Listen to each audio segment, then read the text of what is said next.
Okay, here we're having a quick look at my knife collection so I can put on the forum, and we'll start with my main use knife, which is used when I go hunting kangaroos for meat for the dogs, and it is a Camelus, a Western by Camelus.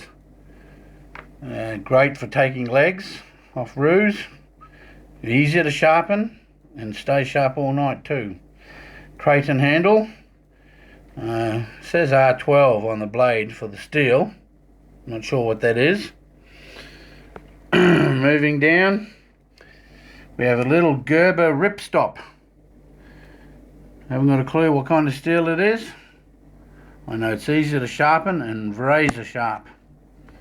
Nice little thing. Down the list, and here we have a Kershaw Antelope Hunter OS 8 steel. It's also very good for taking the legs off kangaroos and skinning deer. Very sharp, holds a good edge. Here we have a Swedish Mauser bayonet from an M96 or M38 Swedish Mauser. It looks like stainless steel, but it actually isn't. Apparently it has a high copper alloy, and kept them pretty well rust free. This one's about 60 years old, I believe, about 1940 somewhere. Maybe that's about 70 years old. Not hugely sharp, but a great sticker for pigs. And here we have a couple of Moras from Sweden. Kind of look like trench knives. I don't know if they actually are officially trench knives, but they're some sort of high carbon stainless steel. They get a good edge, but they're really good for dispatching sheep when meat for the freezer is required. Yes, I do use a lot of my knives. They're not just for show. Here we have a Spyderco Endura 4 VG10 steel, reinforced fiberglass handle, sort of like Zytel. I'm not sure what it is. Apparently it has bronze washers which really help it open. Very good to sharpen, gets a razor edge. Great knife for working with the kangaroos as well. Now we have a Martini Condor from Finland. Creighton handle, 420 stainless. Gets a pretty good edge on it actually. I don't tend to use it for anything. It's just sort of like a nice dress knife. Pretty well illegal these days to carry a dress knife. So another main use high carry item is my Cold Steel Voyager Large VG1 stainless. Zytel handle. Despite what everyone says about stainless, this sharpens up really well. Razor edge. Very good for working a night's work on taking legs off roos. Another Cold Steel Bowie Bushman.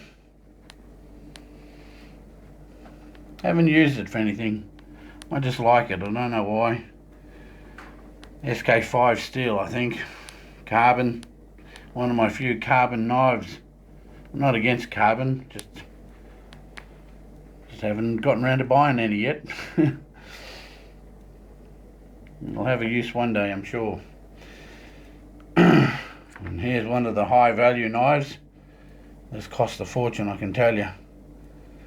It's a Cold Steel again, Sanmai free Magnum Tanto. With the price I paid for it, I could have bought a boozy. Not a bad leather sheath. I keep it covered in lanolin sheep oil. Would have preferred Kydex though. Leather and steel don't work too good together once they get wet, but the sheep oil helps. This was a hard to get item. Cold Steel Rajar 1. I had to import it myself. Not many people bring it in due to its high initial cost.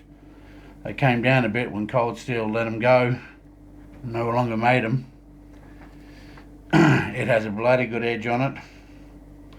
G10 handle, aluminium billet, has that great triad lock, osate steel I think. Very strong, incredibly strong lock. Makes a good useful tool, portable hiking thing, personal defense.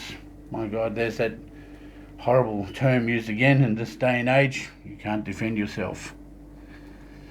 So I just like the way it's machined and engineered. Love this knife. And up here we have a knife that's no longer imported into this country, a cold steel Black Bear Classic, also sandmine free steel. Very well made item, very dear. Could have bought another boozy with this money. Nice leather sheath. I don't mind it, it's soaked up a bit of oil.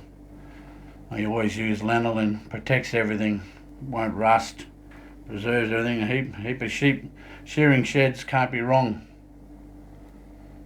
Look how well the oil has preserved the timbers in those places. Anyway, that's my collection. It's going to be growing soon with the arrival of a CKC from Kylie, which I cannot wait for. Alright folks, I'll catch you later.